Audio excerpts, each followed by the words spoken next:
So today, magte-testing tayo ng 4 channel passive HD video balloon. So iti-testing natin siya kung working ba siya, at higit sa lahat is kung gaano kahaba ang kaya niya na UTP cable. So ngayon, meron ako ditong spare na 172 meters. So itry natin siya ron kung kakayanin. Okay mga ka-CCTV, tutok lang kayo para sa ating testing. Pa-like and subscribe na rin mga bossing. Salamat po. Hello mga ka-CCTV. So today magte-testing tayo ng 4 channel passive HD video balloon. So ang gagamitin natin ngayon ay 2 megapixel na camera na halo-halo siya. So merong DAWA na dalawa, then merong Hikvision, then merong AHD na fisheye. Yan siya ngayon. So yung isa kinabit ko na sa ating DVR. So ito yung 4 port nya. Then yung another 4 nya is kinabit ko na sa ating 4 na camera. So ngayon itong testing na to is maraming nagtatanong gaano ba kahaba ang kaya nya. Okay, so meron ako rito ngayon na around 2 meters. So ang gamit ko palang cable, ito yung isang mahalaga kapag gagamit tayo ng mga passive video balloon na ganito, na 4-way. So kailangan is totoong pure copper ang cable or quality talaga. So ang brand nito is Hikvision cable Cat 5e outdoor. Okay, so i-testing na natin. So ito na siya. So kabit natin. Then yung kabilang dulo.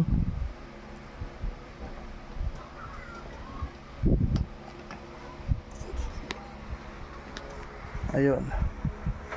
So lumabas na siya. So since kabubukas lang, so dalawang, yung sa camera 1 natin is Hikvision, and then yung sa camera 2 natin is yung AHD, and then yung camera 3 and 4 is siya yung DAWA. So working siya 2 meters. Okay, so ngayon naman susunod nating i-testing is yung available ko rito na natirang cable. Okay, so meron ako rito Cat 5e na outdoor na, ang sabi ko sa inyo. So ito siya. So ang remaining niya ngayon ay 172 meters. Ito siya.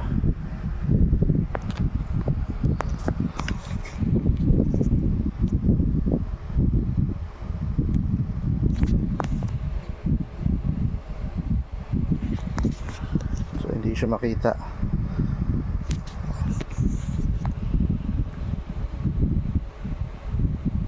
Ayan. So 172. So yung kabilang dulo, baka sabihin nyo, ayan, so wala siyang bawas.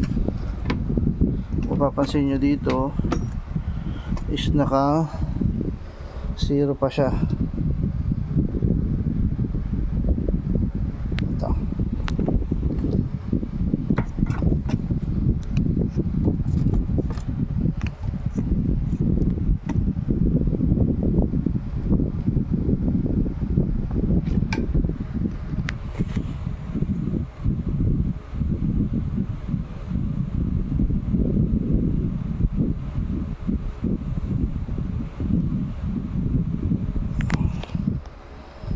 Ayaw mag-focus.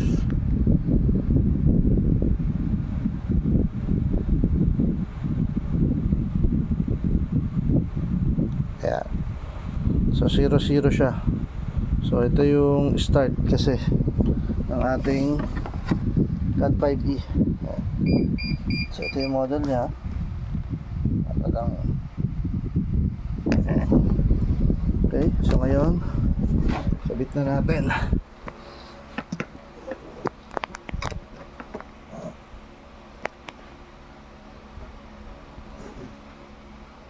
Okay, so ubutin natin to. Ayan, so nawala na siya. So, wala pa camera natin.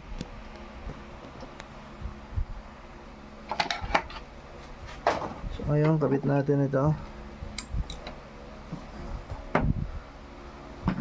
Then, ito yung sa camera to.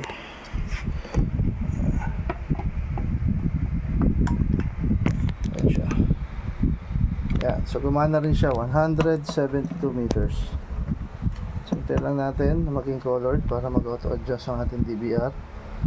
So, TBI, AHD, CBI. So, yan. So, working po. 172 meters. Tested siya. Ang ganitong video balloon. So, magagamit nyo to pang malayuan. Pwede to sa mga pambarangay. Pwede na rin po yan. 2 megapixel.